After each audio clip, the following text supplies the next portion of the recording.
Chronic inflammation is wreaking havoc on your body right now, and you might not even realize it.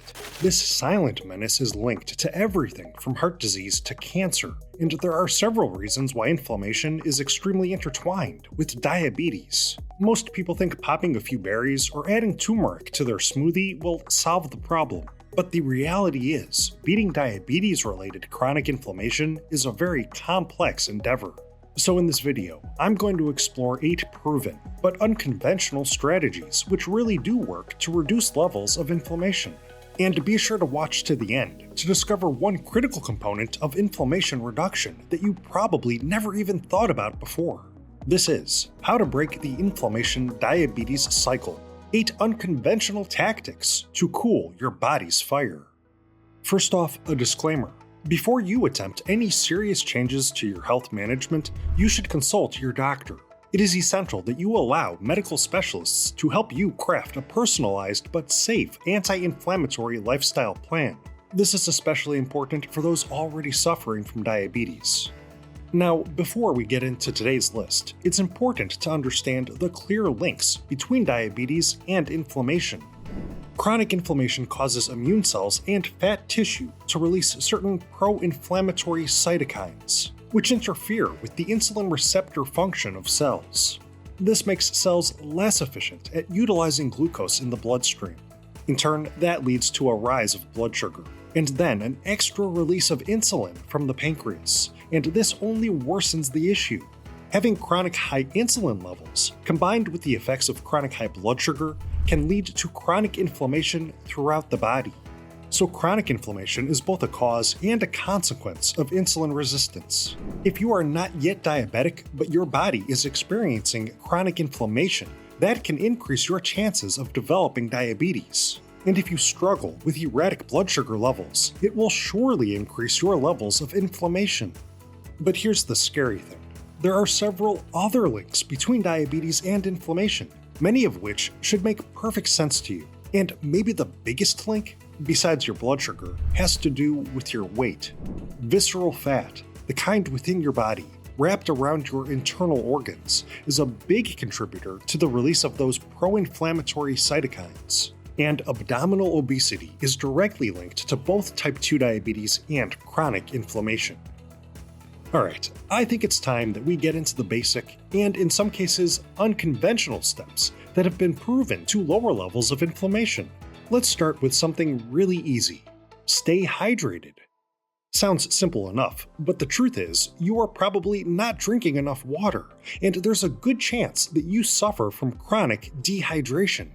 Research suggests that nearly 75% of people living in the US are chronically dehydrated.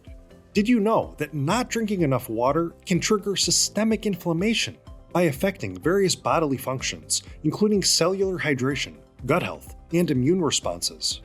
The general rule of thumb is to drink about 8 glasses of water or more per day, especially if you are physically active. Speaking of exercise, I think we should discuss one aspect of inflammation that isn't as cut and dry as you might believe. As it turns out, there is a movement-inflammation paradox. What does this mean? Well, basically, you need to get balanced physical activity. Exercise is generally anti-inflammatory, but the wrong type or amount of exercise can actually increase inflammation.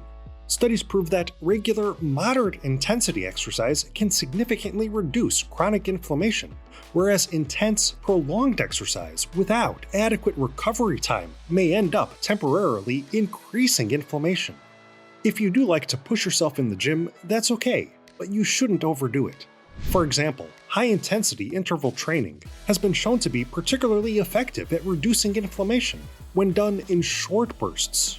But getting too intense with your workout can force your body to release pro-inflammatory cytokines and C-reactive protein. Extreme routines without ample rest can also cause oxidative stress, which activates inflammatory pathways.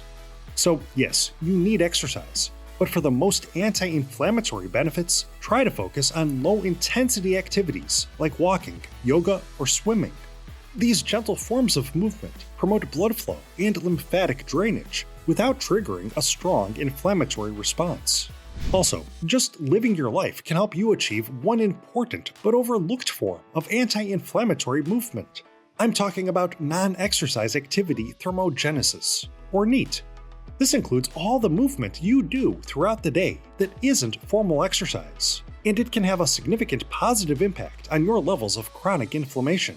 To increase your NEAT, try taking more daily steps, use a standing desk, perform household chores, dance around when you get the chance, or even just enjoy some light fidgeting or fun physical activities like juggling, knitting, or even playing a musical instrument. I'd like to know, how do you fight inflammation? So comment below. Plus, help us out by smashing that like button. And don't be shy, subscribe to our channel. Now let's go from movement to rest.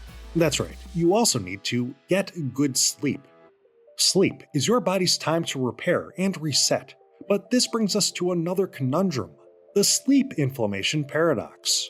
Poor or insufficient sleep can increase levels of pro-inflammatory cytokines, while adequate, high-quality sleep reduces systemic inflammation and promotes healing. And getting less than 6 hours of sleep per night is linked to higher levels of inflammatory cytokines and C-reactive protein. But here's the rub. As it turns out, getting over 9 hours of sleep can also cause the release of those pro-inflammatory cytokines. So just trying to get more sleep alone may work against you. The Goldilocks range for anti-inflammatory sleep is 7 to 9 hours per night. However, teenagers are recommended to get up to 10 hours of sleep per night, and it is now suggested that adults over the age of 65 avoid going over 8 hours of sleep per night. Also, watch out for irregular sleep or fragmented sleep. Sleep apnea, chronic stress, or excessive caffeine consumption can cause you to wake periodically throughout the night. This can increase your body's levels of cortisol, the stress hormone, and that can activate your sympathetic nervous system, or your fight or flight response, leading to further chronic stress and heightened inflammation. Getting enough deep sleep is key. This causes the release of melatonin, the sleep hormone, which supplies important antioxidant and anti-inflammatory effects that help to reduce damaging oxidative stress. So try to maintain a consistent sleep schedule, even on weekends. Create a sleep sanctuary with a cool, dark, and quiet room. Also, make sure to reduce your blue light exposure at night. That means putting down your phone or tablet at least an hour before bedtime. Plus, avoid eating close to bedtime. Consuming calories within an hour or two before you fall asleep can lead to poor overnight digestion, disrupted sleep, and nighttime inflammation. Don't forget to watch to the end of this video to discover one of the most basic and effective, but also one of the least known and surprising methods for reducing inflammation. And coming up next, I'll show you one very weird but incredibly effective way to immediately lower your levels of inflammation. First, you may want to consider supplements. This should be done under strict supervision from your doctor. After all, it is better for your body to get your nutrients the natural way, from your foods and exposure to sunlight. But some people may be in need of extra shots of certain anti-inflammatory antioxidants, like omega-3 fats, found in fish oil supplements, plus vitamin D, curcumin, or magnesium. Your medical specialist may feel you can benefit from balancing your body's levels of these and other anti-inflammatory compounds, as they can support your insulin sensitivity while reducing levels of pro-inflammatory cytokines. But again, it can be dangerous to craft a supplement regime on your own, so be sure to have an honest discussion with your doctor about the benefits and potential risks of supplementation. So there is one thing everyone should do, regardless of their age or diabetes status, for reducing inflammation and just improving overall health. And I'll detail what that's all about next. Right now, I want to show you a bit of an outside-the-box inflammation reduction method. And it might be a shock to your system, but it totally works. I'm talking about cold exposure. Now, I'm not saying you should strip to your birthday suit and run off into a snowy forest, but evidence has emerged to suggest that using cold temperature therapy can be a powerful tool against chronic inflammation. When the human body is exposed to frigid temperatures, it releases norepinephrine, a neurotransmitter and hormone that plays a key role in the body's stress response. It also helps to suppress those inflammatory cytokines. At the same time, it boosts the production of adiponectin, a hormone and protein produced by fat tissue, which plays a role in improving insulin sensitivity. It also helps to reduce inflammation throughout the body. The easiest way to harness the power of the cold is through taking cold showers. But don't worry, you don't need to spend your entire shower time underneath a freezing flow of H2O. Start with 30 seconds of cold water at the end of your normal shower. Then gradually work your way up to 2 to 3 minutes of full cold exposure per shower session. For even more potent effects, try an ice bath, if you dare. But consistency is key. Exposing your skin to a bit of cold 3 to 4 times a week can lead to significant reductions in systemic inflammation markers. Now, you're probably wondering when we're going to get to the inflammatory elephant in the room. And that, of course, is your diet. We'll break down how food affects your inflammation next. First, this step is obvious and critical, but it can be difficult to achieve. Cut tobacco and limit alcohol. Smoking and drinking are considered vices because, while they may improve your mood in the moment, they can be extremely damaging to your body over the long run. And a main reason that both tobacco and alcohol are so detrimental is that they are each highly inflammatory. Smoking has been proven to increase oxidative stress and the release of pro-inflammatory cytokines. Excessive alcohol increases gut permeability, leading to the release of inflammatory endotoxins in the body. So, for so many reasons, you should quit tobacco and scale back on your alcohol intake. Doctors suggest sticking to 1 drink a day at most for women and 2 at most for men. But let's be honest, to get the most anti-inflammatory, pro-heart health benefits, you should cut back on both of these vices as much as possible. Alright, so yes, diet does play a huge role in your levels of inflammation, but simply cutting out pro-inflammatory foods is only part of the solution. You must adopt a comprehensive anti-inflammatory diet.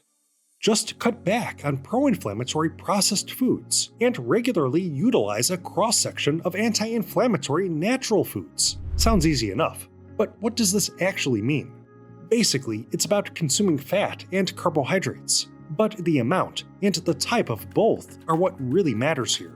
Your body requires mono and polyunsaturated fats, especially polyunsaturated omega-3 fatty acids. These fats have been shown to reduce inflammatory markers and improve your cholesterol levels. They also help to reduce your resistance to insulin. At the same time, your body will become inflamed by foods that are high in saturated and trans fats. So, make extra virgin olive oil, avocados, fatty fish, and nuts and seeds part of your normal diet. But cut back on margarine, bacon, hot dogs, and deli meats. Some omega-6 fat cooking oils, including corn oil and sunflower oil, can also heighten your inflammation. As for the rest, you can probably guess many other pro-inflammatory culprits. Refined carb and simple sugar products should be first on your mind. Cut back on most types of bread, cereals, potato chips, crackers, candies, and pastry items. And deep-fried foods, due to their breading and the vegetable oils they are fried in, are highly inflammatory to the human body. There are several other factors for creating a comprehensive anti-inflammatory diet, including the utilization of an intermittent fasting routine, like the 16-8 protocol, which clears out damaged proteins and cellular debris that can trigger inflammatory responses.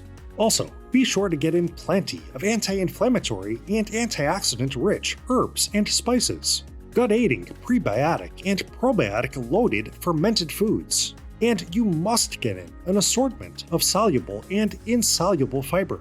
These nutrients improve your post-meal blood sugar, your long-term insulin sensitivity, and they improve the health of your gut microbiome, a huge player in your levels of inflammation. Stay tuned to Diabetes Smarts to learn more about how your food and your gut affect your inflammation. We'll cover this topic in greater depth in an upcoming video. But for now, let's leave you with one final, incredibly powerful but surprisingly secret method for reducing inflammation. Breathe right. Yep, just breathe. Specifically, try to inhale more often through your nose and less often through your mouth. It sounds crazy, but it's true. Studies show that nasal breathing increases the body's production of nitric oxide, a molecule which activates the parasympathetic nervous system, or your rest and digest response. This helps to dampen inflammatory reactions while improving overall health. Well, now you know why reducing your levels of inflammation is a necessary but also complicated task. So, be sure to work with your doctor to craft a comprehensive anti-inflammatory lifestyle.